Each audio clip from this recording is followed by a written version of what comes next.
اگر آپ کسی دفتر میں کام کرتے ہیں تو وہاں جا کے اپنے کولیگز کے ساتھ اس انفارمیشن کو شیئر کریں، because we are Muslims by birth not by knowledge. تو اس علم کو، اس نالج کو ہمیں پھیلانا ہے.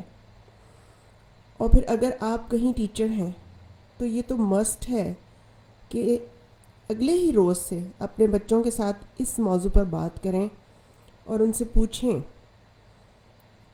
اور انہیں بتائیں کہ یہ دیکھو قرآن مجید میں ایمان بالغیب کی بات آئی ہے، اس سے کیا مراد ہے بچوں، آپ کیا سمجھتے ہیں.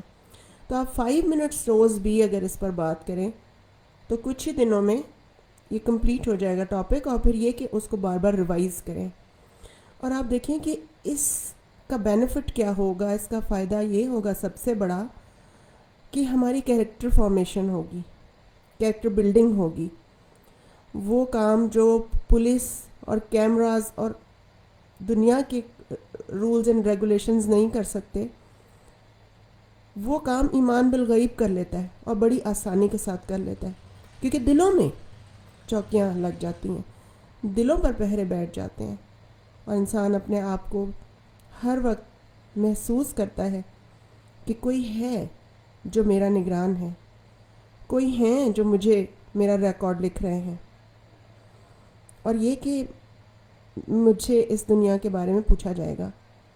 یہ چیز انسان کا کردار بناتی ہے نا، یہی تقوی پیدا کرتی ہے انسان کے اندر، صحیح معنوں میں اللہ تعالیٰ کے ساتھ ریلیشن بناتی ہے. تو یہ بڑا ضروری ہے کہ اگر ہم اپنے بچوں کا کیریکٹر بلڈنگ چاہتے ہیں، یا اپنے اسٹوڈنٹس کا یا اپنے کولیگز کے اندر، جیسے ہر انچارج کو ہفتے میں ایک بار جہاں اپنے ادارے کے رولز اینڈ ریگولیشنز یا میٹنگز میں جو کچھ پوائنٹس بتائے جاتے ہیں وہیں پر اسپریچول اپلفٹ کے لیے بھی کچھ ضرور کرنا چاہیے، تاکہ ہم ساتھ ہی ساتھ یہ کام بھی کریں کہ جو اللہ تعالیٰ نے ہم میں سے ہر ایک کے ذمہ لگایا ہے، اور پھر یہ کہ معاشرے میں بھلائی اور خیر کے لیے اس کام کو کیا جائے، تاکہ معاشروں میں پراسپیرٹی آئے اور بھلائی اور خیر آئے. اور اسپریچول اپلفٹ سے ہی معاشروں میں صحیح معنوں میں ترقی ہوتی ہے. ورنہ آپ دیکھیں کہ جن معاشروں میں کے بارے میں یہ بات کہی جاتی ہے کہ وہاں بڑی زبردست کردار سازی ہوئی ہے، انہی معاشروں میں اگر چند لمحوں کے لیے لائٹس آف ہو جائیں تو بہت بڑی بڑی تباہی اور فساد کی خبریں ملتی ہیں. تو چلیے شروع کرتے ہیں. ہم ایمان باللہ پر بات کر رہے تھے، اور اس پر ہم نے یہ دیکھا تھا کہ اللہ سبحانہ و تعالیٰ پر ایمان کا کیا مطلب ہے، اور اس کو 4 طریقے سے، یعنی 4 طریقوں سے ہم دیکھیں گے. سب سے پہلے کہ اللہ کا وجود یہ کوئی کانسیپٹ نہیں ہے، بلکہ حقیقی اس کا وجود ہے. اور اس کے ہم نے 5 پروفس جو ہیں وہ دیکھے تھے، جن میں انسان کی فطرت میں اللہ تعالیٰ کا وجود ہے، جو اس کا جو پروگرامنگ ہے انسان کی اس میں ڈالا گیا ہے. جیسے سورۃ الاعراف میں آتا ہے کہ اللہ تعالیٰ نے تمام روحوں کو سے یہ وعدہ لیا تھا، ان کو اپنی پہچان کروائی تھی اور ان سے پوچھا تھا الستُ بربکم، کیا میں تمہارا رب نہیں ہوں؟ تو سب نے جواب دیا تھا جی آپ ہی ہمارے رب ہیں. تو ہم نے یہ پہچان حاصل کی ہوئی ہے اللہ کے پاس، اس سے وعدہ کر کے آئے ہیں. تو یہ ہماری فطرت میں ہے. لہٰذا جو ہی ہم اپنے رب کے نشانیاں دیکھتے ہیں تو ہمیں اپنا رب یاد ضرور آتا ہے کہ there must be someone کہ جس نے اس دنیا کو بنایا ہے. اور ہم یہ اپنی لمیٹیشنز کو بھی جانتے ہیں ایز اے ہیومن بینگ، کہ کسی انسان کے اندر اتنی پاور نہیں ہے کہ وہ یہ ساری کائنات بنا سکے نا. تو یہ ہماری فطرت کے اندر موجود ہے. پھر دوسرا یہ تھا کہ لاجیکلی، اور میں نے پھر آپ کو 2 چیزیں بتائی تھیں کہ ایک بہت زبردست آیت ہے ام خلقوا من غیر شیء، کیا وہ کسی چیز کے بغیر ہی بن گئے ہیں، ام ہم الخالقون، یا وہ خود ہی اپنے آپ کو بنانے والے ہیں. تو ایسا تو ممکن نہیں ہے کہ وہ بغیر کسی چیز کے ہی بن گئے ہوں، کیونکہ خالق کی یا کریٹر کی پہچان ہی یہ ہے، اصل جو کریٹر ہے، ٹرو کریٹر، وہ آؤٹ آف نتھنگ چیزیں بناتا ہے، اور جو فالس کریٹرز ہوتے ہیں وہ کریٹڈ چیزوں کو ہی جمع تفریق کر کے چیزیں بناتے رہتے ہیں. تو انسان بغیر کسی چیز کے تو نہیں بنا نا، نہ ہی وہ خود سے اپنے آپ کو اس نے بنایا ہے، دوبارہ بنا لے. تو اسے اللہ نے پیدا کیا ہے، اور اس کے علاوہ کسی اور نے یہ دعویٰ ہی نہیں کیا کہ انسان کو میں نے بنایا، کیونکہ جو بھی دعویٰ کرے گا وہ پھر اس کا پروف بھی دے گا نا، پھر بنا کے دکھا دے، کسی کو بچہ دے یا کسی کو کوئی بندہ جو مر رہا ہے اس کو زندہ کر دے. تو ایسا نہ کسی نے دعویٰ کیا اور نہ ہی کوئی اسے پورا کر سکا. اگر کسی نے کیا بھی تو وہ اس سے ہو نہیں سکا نا. تو آیت الکرسی میں جو اللہ تعالیٰ کی صفات ہیں اس میں دیکھیے کہ الحی القیوم ہے، الحی القیوم ہے، اللہ الصمد ہے، بے نیاز ہے، پھر الحمید ہے، اور انسان سارے کے سارے ہی اس کے محتاج ہیں. اور یہ انسان کا ایکسپیرینس ہے نمبر 3، کہ وہ تجربہ کرتا ہے کہ جب بھی وہ بے بس ہوتا ہے یا ہیلپ لیس ہوتا ہے تو اللہ کو پکارتا ہے. اور اللہ تعالیٰ اس کے بارے میں قرآن میں فرماتے بھی ہیں کہ امن یجیب المضطر اذا دعاہ ویکشف السوء، کہ کون ہے جو انتہائی لاچاری میں تمہاری دعا کا جواب دیتا ہے اور تمہاری تکلیف کو ہٹا دیتا ہے. تو یہ اللہ ہی ہے. پھر اسی طرح ہم نے دنیا بھر کے ڈیزائنز کو دیکھا کہ اللہ نے کتنا خوبصورت ڈیزائن کیا ہے اس پوری کائنات کو اور انسان کو. یہاں تک کہ اگر آپ ایک انڈے کی مثال لیں تو کس طرح سے وہ ایک بند انڈا اپنے اندر جاندار وجود رکھتا ہے جہاں بالکل آکسیجن جا ہی نہیں سکتی، اور بند انڈے میں بچہ بن رہا ہوتا ہے. آپ ایک چوزا ہی دیکھیں کہ وہ پورا جب بن جاتا ہے تو پھر اللہ تعالیٰ اسے سکھاتا ہے کہ اب چونچ مارو اور اس جو خول ہے اس کو توڑ دو. تو وہ بالکل بند میں کس طرح ایک سروائیول ہے اس کا. یہ ہمارے لیے بہت بڑا چیلنج ہے کہ ہم اس کے اوپر سوچیں کہ جب وہ پورا بن جاتا ہے تو پھر وہ اس کو توڑ کے باہر آ جاتا ہے. تو یہ ڈیزائن کتنا خوبصورت ہے. ٹھیک ہے. اور 5واں جو تھا پروف وہ یہ تھا ریویلیشن، یعنی اللہ تعالیٰ نے جو اپنے احکامات اتارے، کتابیں اتاری ہیں، ان کے اندر بے شمار پروفس ہیں کہ جس سے ہمیں پتہ چلتا ہے کہ یہ اللہ تعالیٰ موجود ہے. مثال کے طور پر آپ دیکھیے کہ آپ ہماری پیدائش کو ہی لیجئے. مسلم کی حدیث ہے کہ جب جنین اپنی ماں کی ووم میں ہوتا ہے اور اس پر 42 راتیں گزر جاتی ہیں تو فرشتہ آتا ہے اور اللہ سے پوچھتا ہے کہ کیا اسے شیپ دوں، میں فزیکل فیچرز دوں، یا یہ کہ نہ دیں، یعنی مس کیریج ہو جائے. پھر یہ کہ وہ کہتا ہے کہ اے میرے رب، کیا یہ میل ہوگا یا فیمیل ہوگی. یہ سارے سوال اللہ تعالیٰ سے پوچھتا ہے اور اس کے حکم سے پھر آگے کام کرتا ہے. اور ہماری سائنس نے تو ہمیں ابھی بتایا ہے نا کہ 6 ہفتوں کے بعد فیچرز بننے شروع ہوتے ہیں، اور حدیث 42 راتوں کا ذکر کرتی ہے. 6 ہفتے سے مراد ہے ہر ہفتے میں اگر 7 دن، 6 into 7 is equal to 42.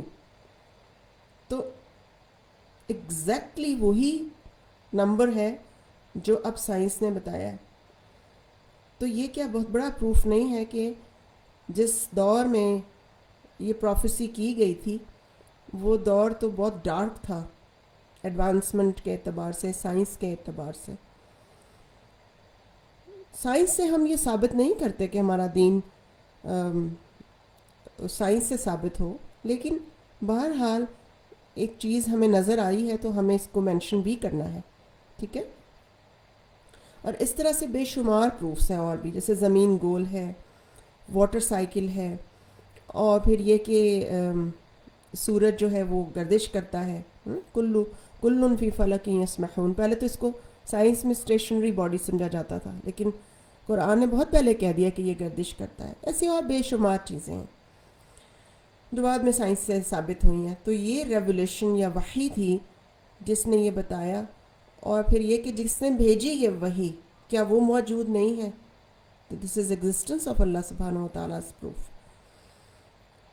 پھر اس کے بعد ہم نے دیکھا تھا کہ 4 طرح سے دیکھا تھا. تو اس میں سب سے پہلے یہ تھا کہ اللہ تعالیٰ کی ایگزسٹنس نا. دوسرے میں تھا کہ توحید الربوبیہ، اور یہ لفظ سنتے ہی انسان سمجھتا ہے کہ بہت مشکل کانسیپٹ ہے، لیکن اس کو ہمارا بلیف اس پہ ہونا چاہیے. جب ہم کہتے ہیں کہ ایمان باللہ ہے، تو پھر ربوبیہ کیا ہے؟ میں ایک دفعہ ایک عربوں کی ایک چھوٹی سی ڈاکیومنٹری دیکھ رہی تھی، تو ان کے چھوٹے چھوٹے بچوں کو وہ اپنے سکولز میں یہ اللہ تعالیٰ کے بارے میں جو یعنی صحیح بلیف ہے اس کو سکھایا جاتا ہے. قرآن ہے ان کے پاس اور زبان ہے. تو وہ چھوٹا بچہ توحید الربوبیہ کے بارے میں بات کر رہا تھا، بہت ہی چھوٹا، آپ سمجھیں کہ مونٹیسری لیول کا ہوگا، اور وہ بتا رہا تھا کہ واٹ از ربوبیہ اور واٹ از توحید الوہیہ، کہ الوہیت کیا ہے اور ربوبیت کیا ہے. اور یہ بڑا ڈیٹیل کے ساتھ ان کو یہ سمجھایا اور پڑھایا گیا تھا، کیونکہ بچپن میں جو چیزیں بتا دی جاتی ہیں وہ پتھر پہ نقش ہوتی ہیں نا. ہم نے بھی جو بچپن میں سیکھا وہ کتنا یاد ہے، ہماری لانگ میموری میں ہے. بعد میں جب ظاہر ہے میموری کرپٹ ہوتی جاتی ہے آہستہ آہستہ وقت کے ساتھ ساتھ، اور فکریں اور پریشانیاں اور چیزیں سے دماغ آکیوپائی ہو جاتا ہے، تو وہ چیزیں اتنی نقش نہیں ہو پاتی. تو توحید الربوبیہ کا جاننا بہت ضروری ہے. اس کا مطلب ہے کہ اللہ سبحانہ و تعالیٰ پوری کائنات کا رب ہے. تو جب وہ رب ہے تو اس کا معنی کیا ہے؟ رب میں 3 کانسیپٹس ہیں: خالق، مالک اور مدبر. اب جو خالق ہے تو اللہ سبحانہ و تعالیٰ ہی خالق ہے، اللہ تعالیٰ کے علاوہ تو کوئی خالق نہیں ہے، اور ٹرو کریٹر ہے، ٹرو خالق ہے. اچھا، بہت سارے لوگ سمجھتے ہیں کہ جیسے ہم بھی بہت ساری چیزیں اللہ تعالیٰ کی طرح بنا سکتے ہیں، حالانکہ ایسا نہیں ہے. کسی کا جہاز بنا لینا، کسی کی کوئی چیز انوینٹ کر دینا، یہ کریشن نہیں ہوتی، یہ میکنگ ہوتی ہے. جبکہ کریشن کا مطلب ہے to bring into existence something out of nothing. کسی بھی چیز کے بغیر کوئی چیز بنا لینا اصل میں کریشن ہے. اللہ تعالیٰ کے بارے میں آتا ہے تبارک اللہ احسن الخالقین، یعنی جتنے بھی لوگ یہ دعویٰ کرتے ہیں کہ ہم بھی کچھ نہ کچھ بنا سکتے ہیں، وہ سارے خالق نہیں ہیں. اس لیے اللہ تعالیٰ نے کہا ہے کتنا بہترین ہے ان تمام جو دعویٰ کرنے والے میں سے اللہ تعالیٰ بہترین خالق ہے. اور آپ دیکھیں کہ دنیا میں جو بھی جس نے بھی بنایا اس نے را مٹیریل اللہ کی بنائی ہوئی چیزوں سے لیا، اور پھر یہ کہ اللہ کی بنائی ہوئی چیزوں کو کاپی بھی کیا. کون سی ایسی چیز انسان نے انوینٹ کی ہے یا ایون میک کی ہے جو بالکل جس کا وجود اس کائنات میں نہیں تھا؟ گاڑی بھی بنی ہے اگر تو اس کی دونوں لائٹیں آنکھوں کی طرح سامنے رکھی جاتی ہیں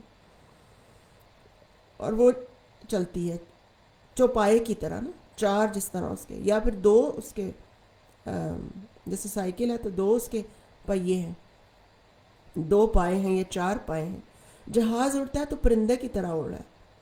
یہاں تک کہ جو ایک لیب میں شیپ بنائی گئی تھی، آپ کو یاد ہوگا، جس کا نام ڈالی رکھا گیا تھا، تو معاذ اللہ اس کے بارے میں یہ بھی کہا گیا کہ عیسیٰ ابن مریم سے بڑھ کر یہ بڑا میریکل ہے، کیونکہ وہ تو بغیر والد کے پیدا کیے گئے تھے، ہم نے تو لیب میں والدین کے بغیر ہی ڈالی کو بنا لیا. اس پر معاذ اللہ ہی کہا جا سکتا ہے، کیونکہ یہ بالکل غلط ان کا دعویٰ تھا. انہوں نے را مٹیریل کہاں سے لیا؟ اور جو بنایا تو کیا کوئی نئی چیز بنائی تھی یا شیپ ہی بنائی تھی جو کہ پہلے بھی ہزاروں کی تعداد میں پوری دنیا میں موجود ہے؟ And what they did amazing. کوئی بھی چیز کیا امیزنگ تھی؟ کچھ بھی نہیں. اور را مٹیریل کہاں سے لیا تھا؟ اللہ تعالیٰ کا بنایا ہوا. کوئی ڈی این اے کہیں سے لیا اور کہاں سے کوئی چیز لی اور اس کو لیب میں آپس میں رکھا کچھ ٹائم کے لیے اور اسے کچھ نہ کچھ کر دیا، اور انٹلیکٹ بھی اللہ کی دی ہوئی تھی. تو بہرحال کوئی نئی چیز نہیں بنائی گئی. تو جو بھی ایسی چیزیں ہوں گی اس کے بنانے والے کو خالق نہیں کہیں گے، وہ اللہ ہی تعالیٰ ہے، ٹرو کریٹر. پھر اس کے بعد مالک ہے اللہ تعالیٰ. رب میں مالک کا لفظ بھی شامل ہے، یعنی جب ہم رب بولیں گے تو خالق بھی آئے گا اور مالک بھی آئے گا. اللہ تعالیٰ فرماتے ہیں للہ ما فی السماوات و ما فی الارض، جو کچھ بھی زمینوں اور آسمان میں ہے، آسمانوں میں ہے، وہ سب کچھ اللہ کا ہے. Allah is the owner of this his creation اور this whole universe, a true owner, کیونکہ وہ مالک ہے آپ اس کی دن رات مثالیں دیکھتے ہیں. آج سے 200 سال پہلے کے لوگوں کے پاس جو کچھ تھا وہ سارے کا سارا کیا انہی کا ہے ابھی بھی؟ نہیں. 150 سال کے پہلے لوگ کسی کے پاس کیا خزانے ہوں گے، وہ کتنی زمینوں کا مالک ہوگا، کیا بینک بیلنسز ہوں گے ان کے پاس، کیا کچھ نہیں ہوگا. لیکن کیا آج بھی وہ انہی کا ہی ہے؟ نو. الٹیمیٹ اونر جو ہے وہ اللہ سبحانہ و تعالیٰ کی ذات ہے. اور اس کو جاننے کا بہت بڑا فائدہ ہے تاکہ انسان اپنی اصل کو جانے. پھر جب ہم رب کا لفظ بولیں گے تو اس کے ساتھ تیسرا جو کانسیپٹ آئے گا وہ پلانر کا آئے گا، مدبر کا آئے گا. الا لہ الخلق والامر. سنو، یا وارننگ دی گئی ہے کہ جس نے تخلیق کیا ہے اسی کا حکم چلے گا، اسی کا کمانڈ چلے گا. ابن عباس کہتے ہیں اس آیت کے بعد اگر کچھ رہ گیا ہے تو وہ جو چاہے کچھ لے لے اس سے، یعنی جس نے کریٹ کیا ہے اس کا حکم چلے گا. تو اگر کسی نے کچھ بھی اس دنیا میں کریٹ کیا وہ اس پہ اپنا حکم چلا لے. تو یہی کہتے ہیں کہ من بقی لہ شیء فلیأخذ. اس کے بعد کوئی چیز بچی ہے تو وہ اسے لے لے. کچھ بھی نہیں بچتا نا، کیونکہ اللہ کے سوا کسی نے کچھ بھی پیدا نہیں کیا. only Allah is the true planner. کس نے کہاں زندہ ہونا ہے، کس کے گھر پیدا ہونا ہے، کہاں اس کی شادی ہونی ہے، کتنے اس کے بچے ہونے، کیا اس نے رزق پانا ہے، کیسی اس کی عبادت ہوگی، کامیاب ہوگا کہ ناکام ہوگا، اس کی زندگی میں کتنے حادثے آئیں گے، کہاں سے کیا سیکھے گا، کتنے لوز میں سے وہ ہائیز میں جائے گا، کتنے ہائیز میں وہ لوز میں آئے گا. یہ ساری کی ساری پلاننگ اللہ تعالیٰ کی ہے. ہمیں اللہ تعالیٰ نے فری ول دی ہے، لیکن وہ ول اس کی ول کے انڈر ہے. وَمَا تَشَاءُونَ إِلَّا أَن يَشَاءَ اللَّهُ رَبُّ الْعَالَمِينَ. تم نہیں چاہتے مگر یہ کہ اللہ ہی چاہے جو رب العالمین ہے. رب کا لفظ آیا نا. لیکن ایٹ دا سیم ٹائم ہمیں اللہ تعالیٰ نے فری کیا ہے، چوز کریں ہم کہ ہم نے اس رائٹ راستے پہ جانا یا لیفٹ پہ جانا. یہ اللہ نے ہمیں فری ول دی ہے. اس کے بعد سب کچھ اس کی ول کے انڈر ہے. ہم کچھ میں کہتے ہیں مین پروپوزز اللہ ڈسپوزز. ہم کیا چیز ہیں جس کے بارے میں سوچیں اور وہ کر بھی لیں. کتنے ہی پلانز ہیں، ہم سوچتے تو ہیں لیکن ہم کبھی ان کو کرنے پہ قادر نہیں ہوئے. ہمیں خوف رہتا ہے پتہ نہیں کر بھی سکیں گے کہ نہیں. کون شخص ہے جو ڈیفینیٹ کہہ سکتا ہے کہ یہ کام ہوگا؟ اور جنہوں نے ماضی میں ایسا کیا انہی کے ساتھ آپ دیکھیں کہ جو ٹائٹینک تھا اس کے بنانے والے نے کتنے بڑے بڑے دعوے کیے اور پھر کیا ہوا اس کے ساتھ؟ ڈوب گیا ٹائٹینک، کیونکہ اس نے کہا تھا کہ اب تو اللہ بھی چاہے تو یہ ڈسٹرائے نہیں ہو سکتا. کتنی بڑی بات بولی اس نے، اور پھر کیا ہوا؟ اور اسی طرح بے شمار لوگ آئے. اس نے فرعون نے بھی کہہ دیا تھا نا ربکم الاعلی، اور پھر اس کے ساتھ کیا ہوا؟ ڈوب گیا. اور آج عبرت کا نشان بنا ہوا ہے. کون ہے اس دنیا میں جو ہمیشہ رہ سکتا ہے اور اس نے کوئی بڑے بڑے کارنامے ایسے دیے، اس کے پاس اتنی مائٹ ہو، پاور ہو کہ وہ سب کو کھلا سکے، سب چیزوں کو پیدا کر سکے، سب کی پلاننگ کر سکے، یا وہ اون ہی کرتا ہو؟ فرعون کتنے خزانوں کا مالک تھا، کیا چیز اس کی اونرشپ میں رہ گئی؟ نام و نشان تک مٹ گیا ایسی قوموں کا. قوم سبا کے بارے میں دیکھیں، ونڈرفلی اس کے پاس کتنا کچھ تھا، لیکن اللہ تعالیٰ نے ان سے سب کچھ لے لیا. دس از the greatest proof of the existence of اللہ سبحانہ و تعالیٰ. تو یہ ربوبیت، توحید الربوبیہ ہمیں پتہ ہونی چاہیے. پھر توحید الالوہیہ کیا ہے؟ مطلب اس کا کہ صرف اور صرف اللہ ہی الہ ہے جو کہ عبادت کا مستحق ہے. معاذ بن جبل رضی اللہ عنہ ایک دفعہ نبی صلی اللہ علیہ وسلم کے پیچھے بیٹھے تھے سواری پر، تو آپ نے ان سے پوچھا کہ اے معاذ، کیا تم جانتے ہو اللہ کا بندوں پر سب سے بڑا حق کیا ہے؟ عرض کیا اللہ اور اس کے رسول ہی جانتے ہیں. فرمایا یہ کہ وہ اللہ کی عبادت کرے اور اس کے ساتھ کسی کو شریک نہ کریں، اور بندے کا یہ حق ہے کہ جب وہ یہ کر لے تو اللہ اس کو سزا نہ دے. اور ایسا ہی ہے کہ اللہ تعالیٰ پھر ایسے بندوں کی قدر کرتا ہے. وہ الشکور ہے نا. اور توحید الوہیہ سے ہی ہمیں اپنی زندگی کا مقصد پتہ چلتا ہے. سورۃ الذاریات میں اللہ تعالیٰ فرماتے ہیں وَمَا خَلَقْتُ الْجِنَّ وَالْإِنسَ إِلَّا لِيَعْبُدُونَ، کہ میں نے جنوں اور انسانوں کو اپنی عبادت کے لیے پیدا کیا ہے. تو جب کوئی الہ ہوگا تو انسان اس کی عبادت کرے گا، اور وہ کلیئرٹی آف مائنڈ کے ساتھ ہوگا کہ میں نے کس کی عبادت کرنی ہے. پھر اس کو اپنی عبادت میں لطف بھی آئے گا، پھر اس کی یکسوئی بھی اس کو حاصل ہوگی، پھر اس کو حاصل بھی کچھ ہوگا کہ میں نے کیا کیا ہے، اور پھر جو سیٹسفیکشن آف مائنڈ ہے اس کو حاصل ہوگی. روح کو تازگی ملے گی. جو عبادت کے ثمرات ہیں اس کو اسی وقت ملیں گے جب اس کا مائنڈ کلیئر ہوگا. کیونکہ ہمارا مائنڈ کلیئر نہیں ہوتا تو ہمارا نہ نماز میں دل لگتا ہے، نہ باقی نیک کاموں میں. ہمارے بندے ہی ہم کرتے ہیں نا. تو ہمیں جب تک یہ کلیئرٹی نہیں ہوگی اور اندر تک ہمارا یہ کانسیپٹ نہیں اترے گا کہ اس کا حق ہے کہ ہم اس کی عبادت کریں، وہی مستحق ہے، اور یہ کہ میری زندگی کا مقصد بھی یہی ہے کہ میں اس کی عبادت کروں. اور اگر میں نہیں کر رہا یا کر رہی تو what am I doing؟ پھر یہ کہ رسولوں کا مشن بھی یہی تھا. ہر رسول اسی مشن کے ساتھ آیا کہ بندوں کو ان کے رب کے طرف متوجہ کرے، اس کی عبادت کی طرف، اور یہ کہ ان کو بتائے کہ ان کا ٹرو رب اور ٹرو الہ کون ہے، کس کی وہ عبادت کریں، وہ اس کے ساتھ ان کو جوڑ دے. اور یہی اسلام ہے کہ ہم لا الہ الا اللہ کا اقرار کریں. اور پھر جب انسان اس کا اقرار کرتا ہے تبھی تو پھر اللہ سے محبت اور اس سے امید اور اس سے خوف پیدا ہوتا ہے. پھر انسان اللہ ہی کے لیے خرچ کرتا ہے، اللہ ہی کے لیے قربانی کرتا ہے، اللہ ہی کے لیے جیتا اور مرتا ہے. کچھ دیتا بھی ہے تو اللہ کے لیے، کچھ روکتا ہے تو بھی اللہ ہی کے لیے. اور اگر کسی سے محبت کرتا ہے تو اللہ کے لیے، اور اگر کسی سے نفرت کرتا ہے تو اللہ ہی کے لیے. فقد استکمل الایمان، تب اس کے ایمان کی تکمیل ہوتی ہے. تو یہ توحید الوہیت سے پتہ چلتا ہے. قرآن کہتا ہے ان صلاتی و نسکی و محیای و مماتی للہ رب العالمین، کہ میری نماز اور میری قربانی، میرا جینا اور میرا مرنا اللہ رب العالمین کے لیے ہے. اللہ بھی لفظ آیا اور رب العالمین بھی آیا.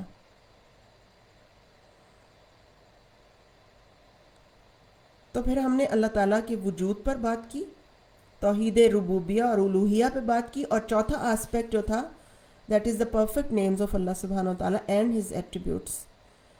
اللہ تعالیٰ قرآن مجید میں فرماتے ہیں وَلِلَّهِ الْأَسْمَاءُ الْحُسْنَى فَادْعُوهُ بِهَا، کہ اللہ کے لیے ہیں اچھے اچھے نام، بس اس کو انہی کے ذریعے پکارو. بیوٹیفل نیمز، خوبصورت نام ہے اللہ تعالیٰ کے، پکارنے میں بھی، اور پھر اس کے بعد جو اس کے کام ہیں ان کے ذریعے سے وہ سب خوبصورت ہیں، کیونکہ وہ خیر کے لیے ہیں سب کے سب. اللہ تعالیٰ کے کتنے نام ہیں؟ اللہ تعالیٰ کے نام کاؤنٹلیس ہیں. پہلی بات تو یہ ہے ہم ان کو گن نہیں سکتے، کیونکہ ایک حدیث میں نبی صلی اللہ علیہ وسلم نے ایک دعا مانگی، اللہم انی امتک بنت عبدک بنت امتک ناصیتی بیدک ماض فی حکمک عدل فی قضاؤک اسألک بکل اسم ہوا لک سمیت بہ نفسک، کہ اللہ میں تجھ سے سوال کرتا ہوں تیرے ہر نام سے جو تو نے اپنے لیے رکھا، او انزلتہ فی کتابک، یا تو نے اسے اپنی کتاب میں اتارا، او علمتہ احدا من خلقک، یا اپنی مخلوق میں سے کسی کو سکھایا، اب استأثرت فی علم الغیب عندک، یا علم غیب میں اپنے پاس ہی رکھا، اس کو اتارا ہی نہیں، اس کا کسی کو پتہ ہی نہیں، لیکن وہ اللہ کا نام ہے. سو دے آر کاؤنٹلیس، ان کو ہم گن نہیں سکتے.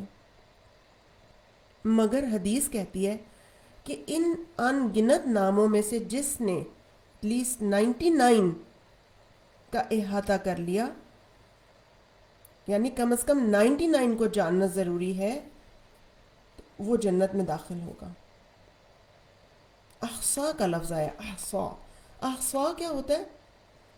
اسکالرس کہتے ہیں کہ to study them, to reflect on them, to apply them, اور پھر یہ کہ سرنڈرنگ ٹو دیم، یعنی ان کو جاننا، ان کے بارے میں علم حاصل کرنا، ان پر غور کرنا، ان کو اپنی زندگی میں اپلائی کرنا اور ان کے آگے جھک جانا. یہ ہے احصا کا مطلب. 99 ناموں کے بارے میں ہم سب کو اچھی طرح سے پتہ ہونا چاہیے کہ ان کا کیا معنی ہے. الستیر اللہ کا معنی ہے، اللہ کا نام ہے، السمیع کیا امپلیکیشنز ہیں؟ العلیم، المؤمن، الودود. ایٹ لیسٹ ہمیں ایک پیج کے برابر ہر نام کے بارے میں انفارمیشن ہونی چاہیے کہ ہم ایک پیج ضرور لکھ لیں. 99 من احصا، جس نے ان کا احاطہ کر لیا، زبانی بھی یاد ہوں اور ان کے آگے سے ڈیٹیل یا ڈسکرپشن بھی ہمیں پتہ ہو کہ کس نام کا کیا مطلب ہے، کہاں کہاں وہ اپلائی ہوتا ہے، میں کس طرح بینیفٹ کر سکتی ہوں. اور یہ کہ کیا، اور پھر ہمیں یہ بھی پتہ ہونا چاہیے کہ کچھ اللہ کے نام ہیں، کچھ ایٹریبیوٹس ہیں اور کچھ افعال ہیں. جیسے اللہ کے نام ہیں جیسے الرحمن اور الرحیم، لیکن جب آپ نام اللہ کے پڑھتے ہیں تو اس میں الممیت بھی ہے، موت دینے والا. تو اس سے ہم کہتے ہیں موت سے تو ہر کوئی دور ہوتا ہے نا، موت کو کوئی پسند نہیں کرتا. تو وہ لیس الشر الیک، اللہ کی طرف تو شر کا ہم نہیں کر سکتے نوشن. تو یہ اللہ تعالیٰ کا فعل ہے، اس کا ایٹریبیوٹ نہیں ہے، اس کا نام نہیں ہے. لہٰذا اللہ کے ناموں میں الممیت نہیں ہونا چاہیے، اس کے افعال میں ہونا چاہیے. تو جب ہم کہیں وَلِلَّهِ الْأَسْمَاءُ الْحُسْنَى، تو پھر اسماء حسنہ میں الممیت نہیں آتا، وہ افعال میں آتا ہے. اسی طرح اور بھی ایسے ہیں اللہ تعالیٰ کے افعال. وہ جس کو چاہتا ہے ہدایت دیتا ہے، جس کو چاہتا ہے نہیں ہدایت دیتا. تو یہ اس کا ایٹریبیوٹ نہیں ہے. It depends on the people.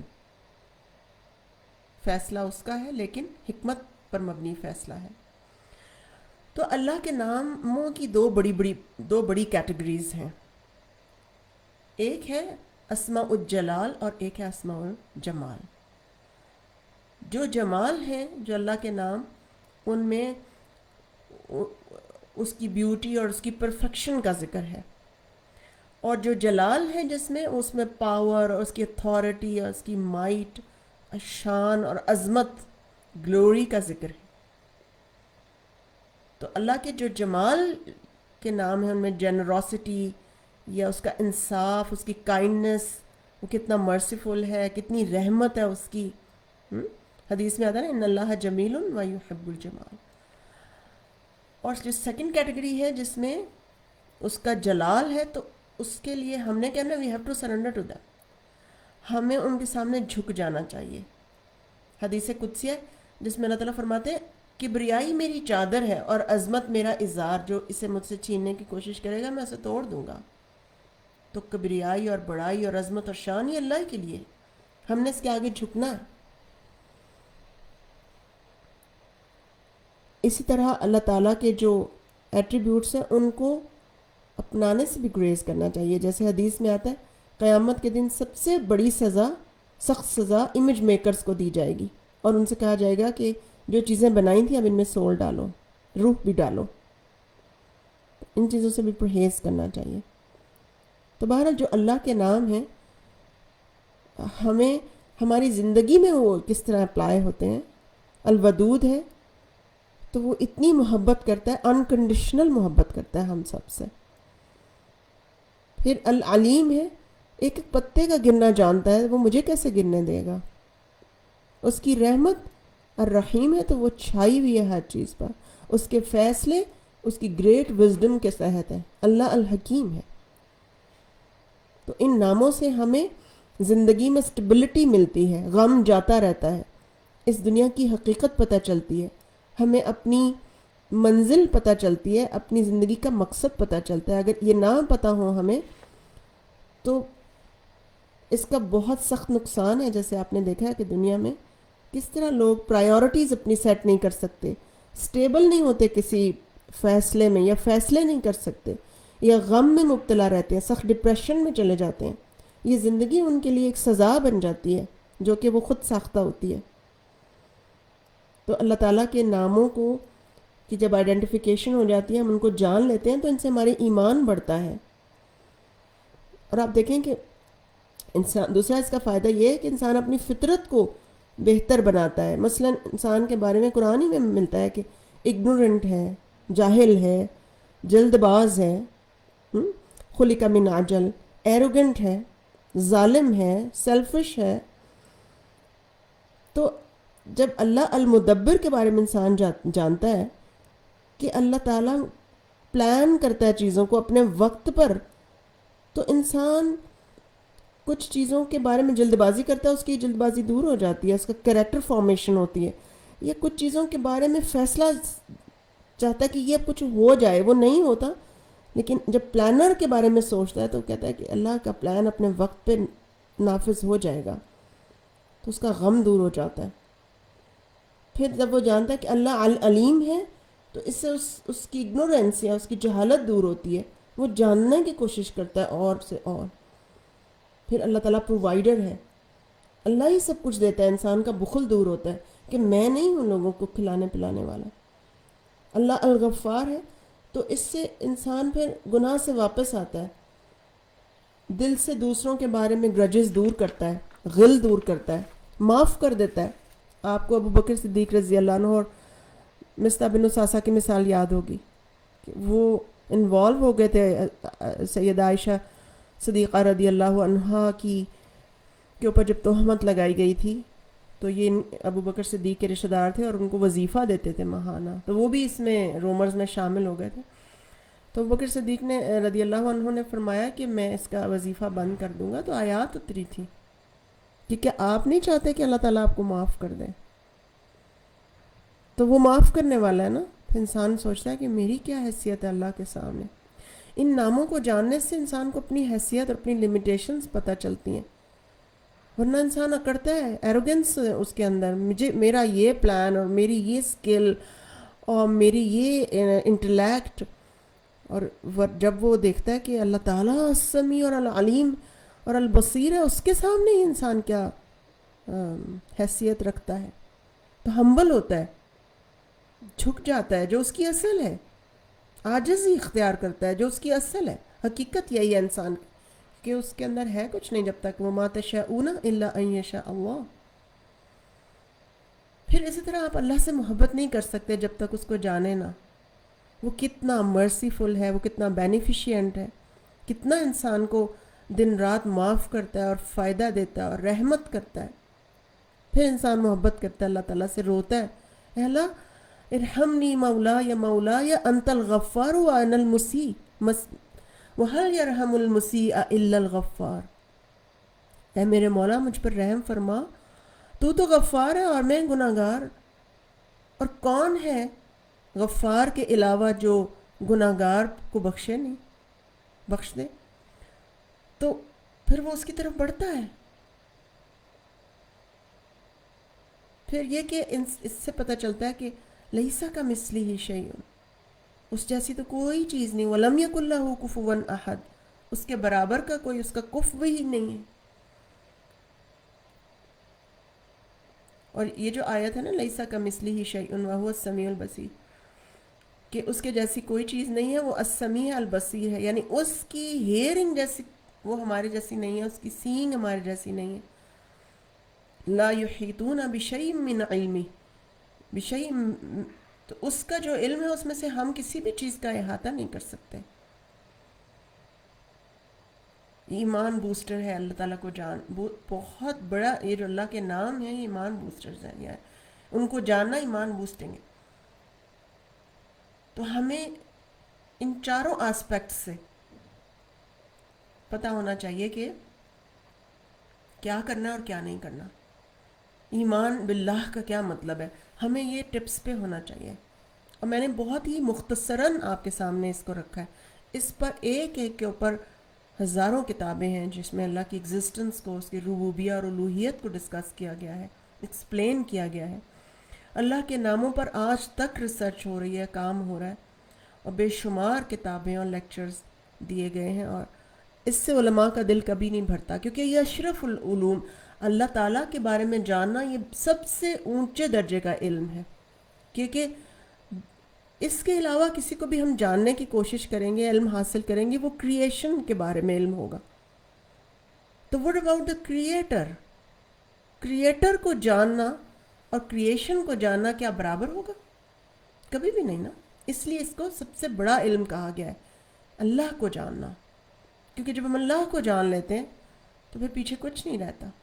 آج کے بچے سوال کرتے ہیں ہم سے کہ اصل علم کون سا ہے، یہ کہ ہم دینی کے بارے میں علم حاصل کریں، پھر دنیا کہاں جائے گی، تو ہم ان کا جواب دے سکتے ہیں اس کو کیٹیگرائز کر کے کہ دیکھو ایک کریٹر ہے اور ایک کریشن ہے.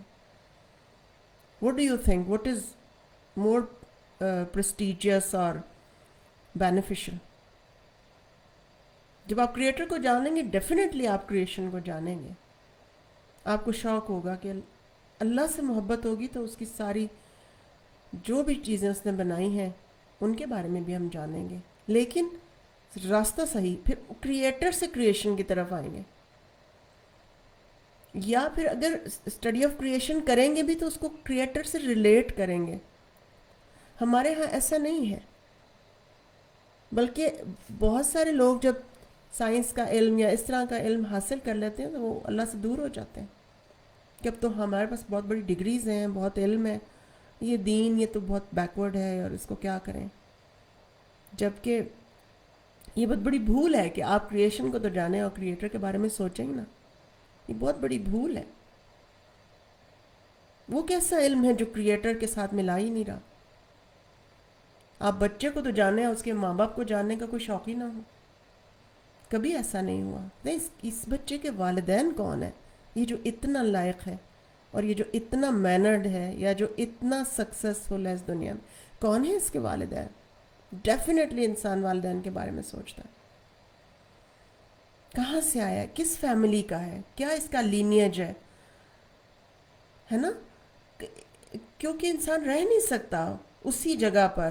یہ کیسا علم ہے کہ انسان کریشن کے بارے میں خوب خوب جانے، یہ نہ سوچے کہ یہ آئی کہاں سے ہے، یہ جانا کہاں، کس نے اس کو یہ سارا کچھ بینیفٹس دیے ہیں جو فائدے کے ہیں. It is impossible. تو ایمان باللہ ہمیں پتہ ہونا چاہیے. دوسرا ہے ایمان بالغیب میں فرشتوں پر ایمان. فرشتوں کو عربی میں الملائکہ کہتے ہیں. ملائکہ الوکا سے ہے، اور الوکا کا مطلب ہوتا ہے private messenger with the private message. تو اللہ تعالیٰ اپنے جو فرشتے ہیں ان کو میسج دے کے بھیجتا ہے اپنے ہی رسولوں کے پاس جو دنیا میں اس نے مقرر کیے ہوتے ہیں. اور فرشتوں کے بارے میں سورہ فاطر میں اللہ تعالیٰ فرماتے ہیں الحمدللہ فاطر السماوات والارض جائل الملائکۃ رسلا اولی اجنحۃ مثنی وثلاث ورباع. کہ الحمدللہ وہ جس نے زمین و آسمان کو نئے سرے سے پیدا کیا، فرشتوں کو پیغام رساں بنانے والا، جو پروں والے ہیں 2 2 3 3 اور 4 4 فرشتوں کا ذکر ہے. اور حدیث میں آتا ہے کہ خلقت الملائکۃ من النور، فرشتوں کو نور سے پیدا کیا گیا. وخلق الجان من مارج من نار، اور بھڑکتی ہوئی آگ سے جنوں کو پیدا کیا. وخلق آدم مما وصف لکم، اور آدم کو اس چیز سے پیدا کیا جس کا وصف تمہیں بتایا گیا ہے، یعنی قرآن میں، یعنی کھنکتی ہوئی مٹی سے. فرشتے بہت زیادہ تعداد میں ہیں. They are great in multitude, بہت زیادہ ہیں. معراج کے سفر میں نبی صلی اللہ علیہ وسلم نے دیکھا کہ بیت معمور جو کہ فرشتوں کا کعبہ ہے، ہر روز اس میں بے شمار فرشتے آ رہے ہیں. تو جبریل علیہ السلام نے بتایا کہ اس میں ہر روز 70,000 فرشتے نماز پڑھتے ہیں، اور یہ ہر روز نئے ہوتے ہیں. جو ایک بار چلا جاتا ہے عبادت کر کے، دوبارہ اس کی باری نہیں آتی جب تک وہ زندہ رہتا ہے. اتنے زیادہ، یعنی 70,000 روز نئے فرشتے. ایک اور حدیث میں آتا ہے کہ آسمان میں 4 انگل جگہ نہیں جہاں کسی فرشتے نے سر نہ رکھا ہو. سبحان اللہ، عبادت کر رہے ہیں اللہ تعالیٰ کی. ایک اور حدیث میں آتا ہے قیامت کے دن جہنم سامنے لائی جائے گی جس کی 70,000 لگامیں ہوں گی، یعنی رینز جیسے گھوڑے کی لگام ہوتی ہے. ہر لگام کو 70,000 لگامیں، اور ایک لگام کو 70,000 فرشتے کھینچ رہے ہوں گے، یعنی 4.9 بلینز فرشتے ہوں گے. صرف 4.9 بلین جہنم کو کھینچ رہے ہوں گے. اللہ تعالیٰ ہم سب کو اس سے محفوظ رکھے. They are magnificent in size, وہ سائز میں بہت بڑے ہیں. مثلا حملۃ العرش، جو عرش کو اٹھائے ہوئے، ان کے بارے میں نبی صلی اللہ علیہ وسلم نے فرمایا کسی ایک کی ڈسکرپشن کو یعنی بیان کرنے کی مجھے اجازت دی گئی ہے، اور ایک ان میں سے کان کی لو سے وہ کان کی لو سے کندھے تک اس کی جو لمبائی ہے 700 سال کی مسافت کے برابر ہے. Huge body. اسرافیل علیہ السلام کا نام آپ نے سنا ہوگا. یہ سور میں پھونکیں گے اور ان کی ایک پھونک اتنی پاورفل ہوگی جو دنیا میں جو کچھ بھی ہوگا سب کا سب بے ہوش ہو جائے گا. ایک پھونک ہماری کی کتنی طاقت ہوتی ہے. میکائیل علیہ السلام جو کہ ایگریکلچرل اور وینڈز اور کلاؤڈز اور بارش ان سب کو کنٹرول کرتے ہیں. جبریل علیہ السلام اللہ کے پیغامات زمین پر لاتے ہیں اور یہ سردار فرشتے ہیں. پھر موت کے فرشتہ کا ذکر ہے قرآن میں سورہ سجدہ میں، قُلْ يَتَوَفَّاكُمْ مَلَكُ الْمَوْتِ الَّذِي وُكِّلَ بِكُمْ ثُمَّ إِلَىٰ رَبِّكُمْ تُرْجَعُونَ، کہ وہ فرشتہ جو تم پر مخصوص کیا گیا ہے جو تمہیں موت دے گا، پھر تم اپنے رب کی طرف پلٹ جاؤ گے. اچھا، موت کے فرشتے کا نام ہمارے ہاں عام طور پر اسرائیل مشہور ہے نا، لیکن یہ ہم نے یاد رکھنا ہے کہ قرآن اور سنت میں اس کا کہیں ذکر نہیں بلکہ اسرائیلیات میں ہے. پھر ہمارے پاس دائیں اور بائیں فرشتے ہیں لکھنے والے. وَإِنَّ عَلَيْكُمْ لَحَافِظِينَ كِرَامًا كَاتِبِينَ يَعْلَمُونَ مَا تَفْعَلُونَ، تم پر نگران ہیں کرامن کاتبین جو لکھ رہے ہیں اور وہ جانتے ہیں جو بھی تم کرتے ہو. کرامن کاتبین جو ہیں. پھر گارڈین فرشتے ہیں. سورۃ الرعد میں آتا ہے لَهُ مُعَقِّبَاتِ مِن بَيْنِ يَدَيْهِ وَمِن خَلْفِهِ يَحْفَظُونَهُ مِن أَمْرِ اللَّهِ، کہ اس کے پاس آگے پیچھے آنے والے ہیں جو اس کی حفاظت کرتے ہیں اللہ کے حکم سے. پھر ایک اور بڑا زبردست گارڈین فرشتہ ہے جو ابو ہریرہ رضی اللہ عنہ کی حدیث سے پتہ چلتا ہے. وہ صدقے کے جو چیزیں تھیں، مال تھا، اس پر مامور تھے رات کے وقت. وہ کہتے ہیں میں نے ایک آدمی کو چوری کرتے پکڑ لیا اور اس کی منتوں پر چھوڑ دیا. آپ صلی اللہ علیہ وسلم سے صبح ملاقات ہوئی تو آپ نے فرمایا کہ ابو ہریرہ تمہارے مہمان کا کیا بنا؟ تو انہوں نے بتایا کہ میں نے تو اسے چھوڑ دیا. آپ نے فرمایا وہ پھر آئے گا. وہ آیا، پھر منتیں کیں، پھر انہوں نے چھوڑ دیا. پھر آپ نے فرمایا وہ پھر آئے گا.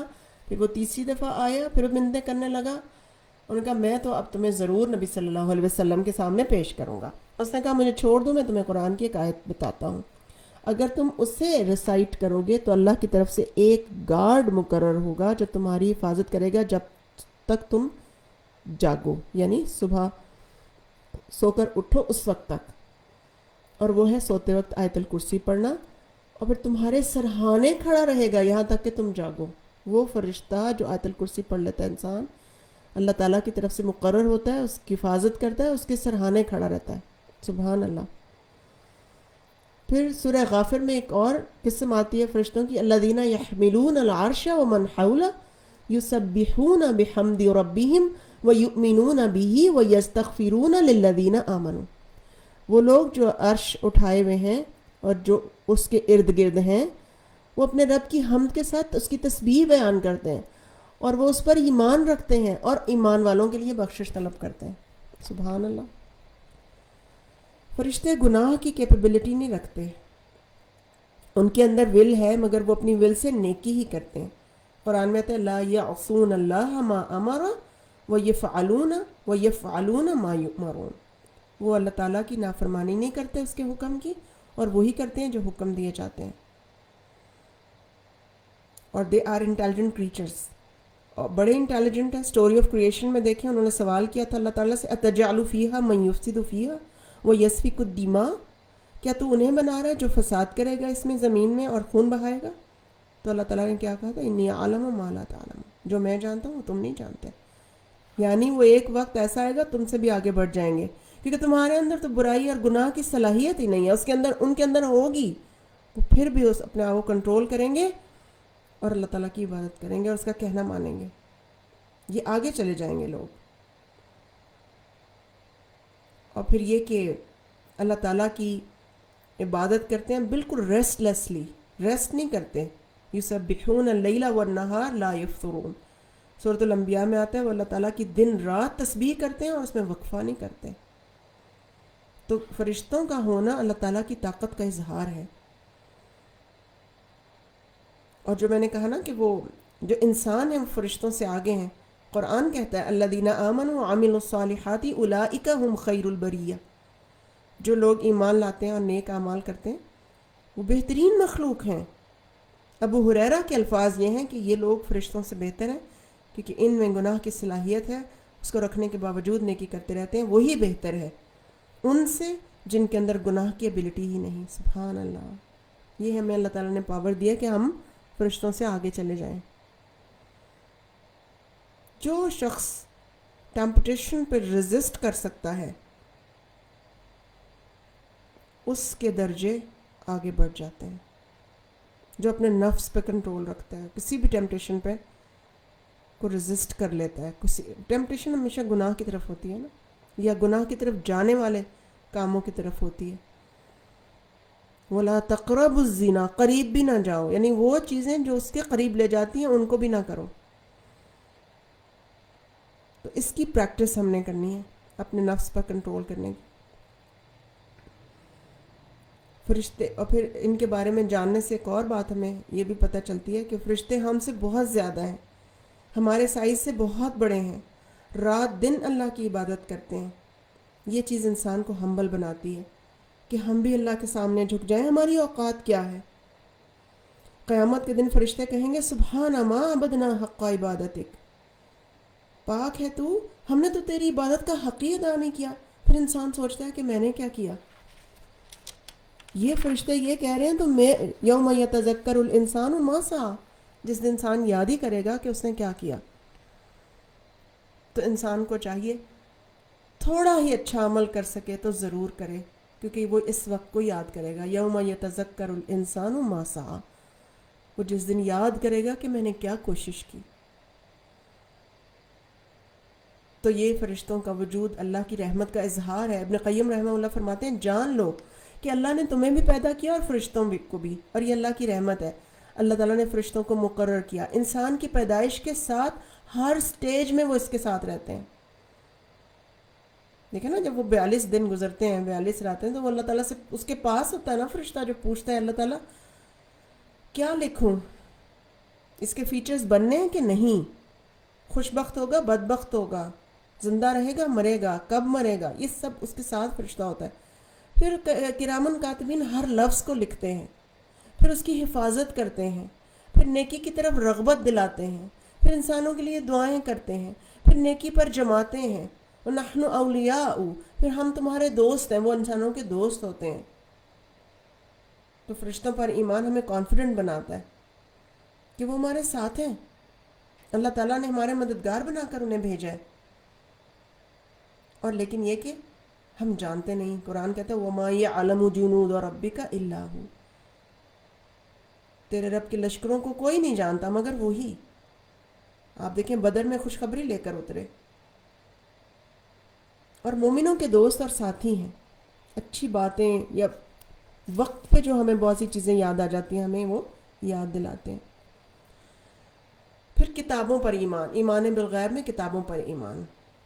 تو ہم نے اس بات کا اقرار کرنا ہے جان کے سمجھ کے کہ اللہ تعالیٰ نے جتنے کتابیں صحیفے اپنے رسول اور انبیاء پر اتارے، جن کے بارے میں ہم جانتے بھی ہیں یا نہیں بھی جانتے ہیں، ہم سب اس پر ایمان لاتے ہیں۔ تورات موسیٰ علیہ السلام پر اتری، انجیل عیسیٰ علیہ السلام پر، زبور داؤد علیہ السلام، پھر صحف ابراہیم اور صحف موسیٰ کا بھی ذکر ہے۔ لیکن ہم دیکھتے ہیں کہ ان تمام کتابوں میں ایڈیشنز اور سبٹریکشنز کر لی گئیں، کچھ چیزیں ڈیلیٹ کر دی گئیں، مگر اللہ کی رحمت ہوئی کہ وہ ایک کے بعد اپنی ایک ہدایت بھیجتا ہی رہا انسانوں کے لیے۔ یہ اللہ کی رحمت ہے، اس لیے ہر کتاب کو رحمت کہا گیا، ہدیٰ و رحمہ۔ ہر کتاب ہدایت تھی اور اللہ کی رحمت تھی، کیونکہ اگر انسانوں نے اتنی بڑی بڑی تبدیلیاں کر دی تھیں تو اللہ تعالیٰ پھر ہدایت بھیجنا بند کر دیتے۔ ایسا نہیں ہوا، کیونکہ وہ الرحمن اور الرحیم ہے۔ لیکن آخری کتاب قرآن کو محفوظ کر دیا گیا ہر طرح کی ایڈیشن، سبٹریکشن اور ڈیلیشن سے۔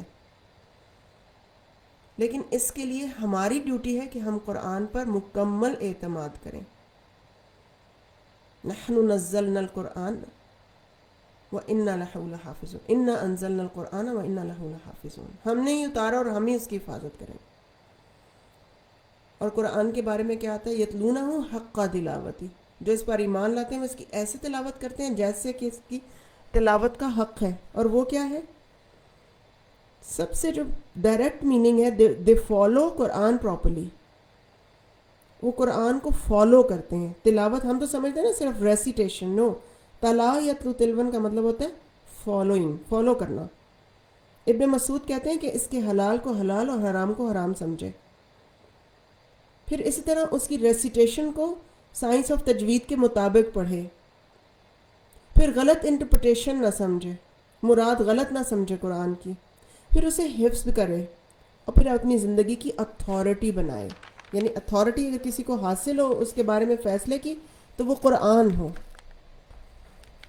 اسی طرح انبیاء اور رسل پر ایمان، وہ کیا ہے کہ یہ سب اللہ کی طرف سے بھیجے گئے ہیں. اور یہ کہ ہم سب اس پر ایمان لاتے ہیں ان سارے انبیاء میں کچھ بھی فرق کیے بغیر. اور فرق کا کیا مطلب ہے؟ ان کی رسپیکٹ میں کچھ فرق نہیں کرتے، ہر ایک کی برابر رسپیکٹ کرتے ہیں کیونکہ وہ اللہ کی طرف سے بھیجے گئے ہیں. اور یہ کہ کسی کو نہ سپیریئر نہ کسی کو دوسرے سے انفیریئر سمجھتے ہیں.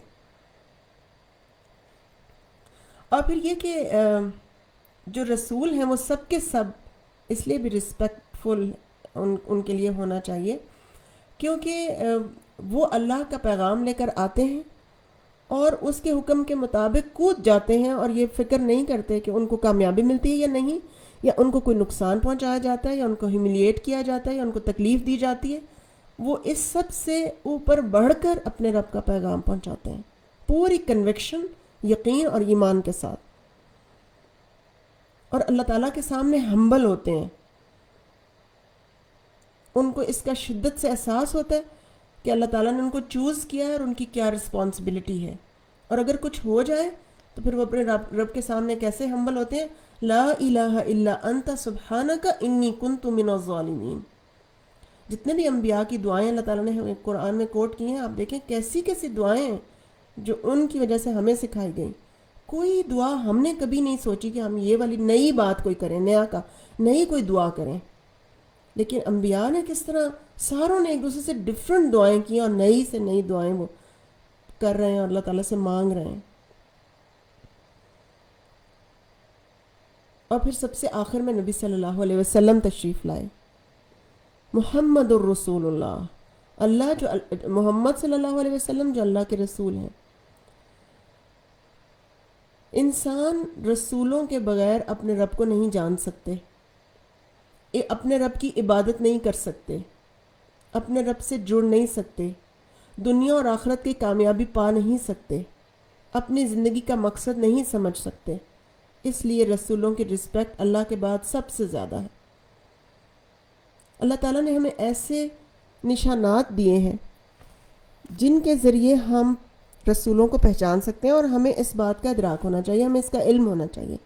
اور ہمیں خاص طور پر اس پارٹ کو جو اب میں آپ کے ساتھ شیئر کرنے لگی ہوں اپنے آنے والی نسلوں کو ضرور بتانا چاہیے کہ پروفٹ ہوڈ کے کچھ پروفس ہوتے ہیں. آج کچھ بات ہم اس پہ کریں گے کہ وقت تقریباً ختم ہو چکا ہے، اور کچھ بات پھر انشاءاللہ نیکسٹ میں. سب سے پہلا جو چیز ہے کسی بھی رسول اور نبی میں پہچاننے کی وہ یہ کہ اس کا character top of the list ہوتا ہے. مثال کے طور پر سارے انبیاء کے بارے میں، اور ہم نبی صلی اللہ علیہ وسلم کی سیرت کو جانیں تو کوہ صفا پر انہوں نے سب کو پکارا، تمام اپنے جو قبائل تھے عرب کے، اور انہوں نے کہا کیا میں تمہیں کہوں کہ اگر اس پہاڑ کے پیچھے سے کوئی لشکر تم پہ حملہ کرنے آ رہا ہے تو کیا تم میری بات مانو گے؟ انہوں نے کہا جی ہاں، کیونکہ آپ ہمیشہ سچ بولتے ہیں، ہم نے ایک بھی کبھی آپ کو جھوٹ بولتے نہیں دیکھا، یعنی ایک جھوٹ بھی آپ کو کبھی بولتے نہیں دیکھا. یہ تھا کیریکٹر، اور یہ تھے ایتھکس اور مینرز آپ کے. اور اسی طرح تمام رسول اپنے اپنے دور میں ٹاپ آف دی لسٹ تھے کیریکٹر کے اعتبار سے. پھر جو رسول ہوتا ہے یا نبی ہوتا ہے اللہ کی طرف سے معجزہ لے کر آتا ہے. بہت سے انبیاء اپنے اپنے دور میں معجزے لائے، اور نبی صلی اللہ علیہ وسلم جو کہ امی تھے آپ کو کتاب کا معجزہ دیا گیا، اور یہ بہت بڑا معجزہ تھا. ایک شخص جانتا ہی نہیں پڑھنا لکھنا اور وہ کتاب لے کر آ رہا ہے، سبحان اللہ. اور پھر اس معجزے کے ذریعے چیلنج کیا گیا کہ یہ تمہارے ہاتھوں میں ہے نا، تم ایسا بنا کے لے آؤ، کیونکہ قرآن از اے لنگوسٹک میریکل، لینگویج کا میریکل ہے نا. لیکن لوگ عاجز ہوئے اور اس چیلنج کو کبھی بھی پورا نہ کر سکے کہ ایک صورت بنا لاؤ، 10 صورتیں لے آؤ، اس جیسا قرآن بنا کے لے آؤ، کوئی آیت بنا کر لے آؤ. ایسا آج بھی چیلنج موجود ہے، لیکن اس چیلنج کو کسی نے پورا نہیں کیا. پھر رسول اور انبیاء صرف اللہ کی طرف بلاتے ہیں، کسی اور کی طرف نہیں بلاتے، اور جو ٹرو رسول ہوگا وہ اللہ ہی کی طرف بلائے گا.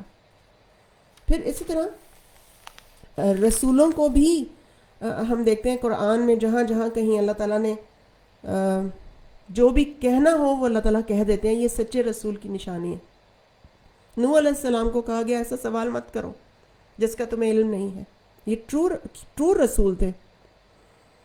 نبی صلی اللہ علیہ وسلم جو خیر البریہ ہے، سب سے اونچا درجہ رکھتے ہیں، آپ کو فرمایا گیا عبس وتولی ان جاءہ الاعمی. تو شروع ہوا اور تیوری چڑھائی کہ اس کے پاس ایک اندھا آ گیا تھا. یہ ایک بہت بڑی بات ہے. یہ ایک ٹرو رسول کی نشانی ہے کہ کوئی بھی شخص اپنے آپ کو تو نہیں کچھ کہہ سکتا نا، عتاب کے اندر نہیں لا سکتا.